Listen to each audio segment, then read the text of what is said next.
A blessed evening, a blessed day to all of you, dear friends who are, especially those who are joining us in this worship through live streaming. As I've been doing, I usually focus on the first reading, this meditation sharing, taken from the book of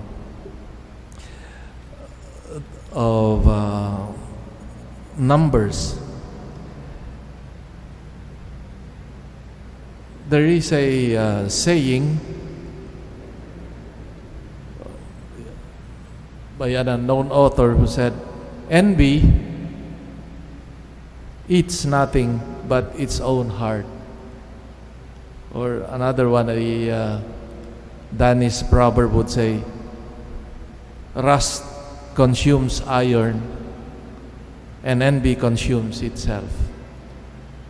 The core issue in the first reading today is the friction or envy and jealousy among siblings.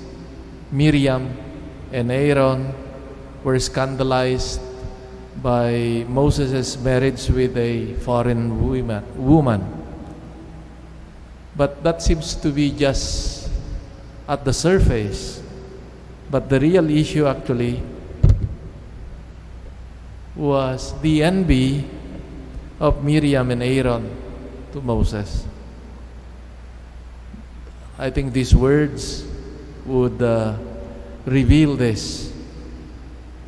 Has the Lord, they said, spoken only through Moses? Has He not spoken through us also?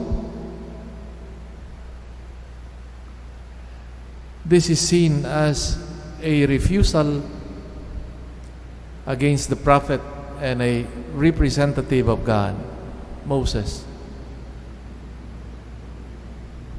This story is, I think, repeated 1,000 times in families and even communities of faith.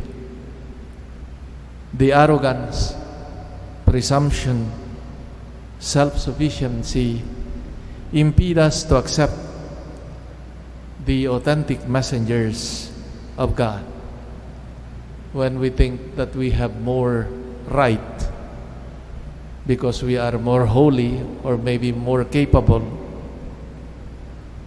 that we despise others, even those who are constituted by God as messengers. But God is not blind. God upholds His servant Moses in time of crisis and by defending him against the envy of Miriam and Aaron. This story is a way, I think, if there is something consoling about it, is to find out that even among this chosen representative like Moses, that they were also susceptible to such common friction among siblings, among members of the community. Maybe we see the humanity, the humanness of these representatives, chosen people, chosen leaders of God's people. In the light of this, I mean the special intimacy with God and Moses' leadership of that people, we imagine that he would be exempted from such petty family problems of everyday life.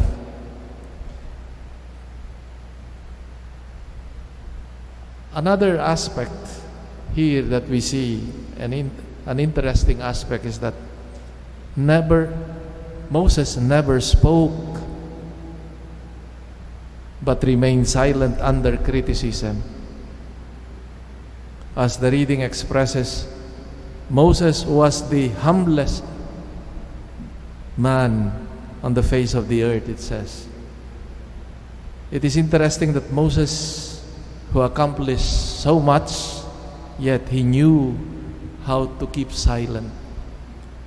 I think a sign of greatness and character. The author of Ecclesiastes reflects and affirms there is a time for everything, a time for every affair under the heavens, a time to be silent and a time to speak. It says in Ecclesiastes chapter 3 verses 1 and 7. As we have said, God upholds the humble. He brings the wicked down to the ground. It says in Psalm 147. God sided and upheld Moses while he was displeased with Miriam and Aaron. He took away the sign of his presence, the cloud, and Miriam became leprous. Instead of rejoicing for being justified, Moses cried out to God to heal Miriam. I think another sign of the greatness of Moses. He did not rejoice at the misery of the other, even those who offended him. One author, reflecting on the attitudes of Miriam and Aaron, expressed this. Perhaps, he said, those who have lost their sense, the sense of their common mission and common project in which they work together are susceptible to such foolishness of jealousy, envy. Once they have lost sight of their project, they are immobilized and are consumed by their games of power and prestige. Therefore, it is necessary that each one should be contented with one's role within the great project of God. Thus, struggle for power and prestige would not interfere in our relationship with each other. And I think we are seeing this now as personalities trying to align themselves to form this or that party, and they are justifying themselves because they have their own ambitions of power and prestige, instead of really thinking and putting together their talents, their capacities, in order to provide a good alternative, a good government. This is our prayer as we approach, I think, we pray for our own families, that may there be understanding and not envy and jealousy. And also among the powerful, among those who have roles in society and government, that may they be open and see what is truly beneficial for the country, for the community, instead of just their own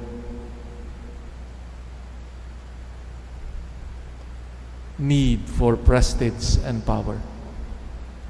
And may the Lord, who came to serve and not to be served, inspire men and women to know how to work together for the benefit of the community. Amen.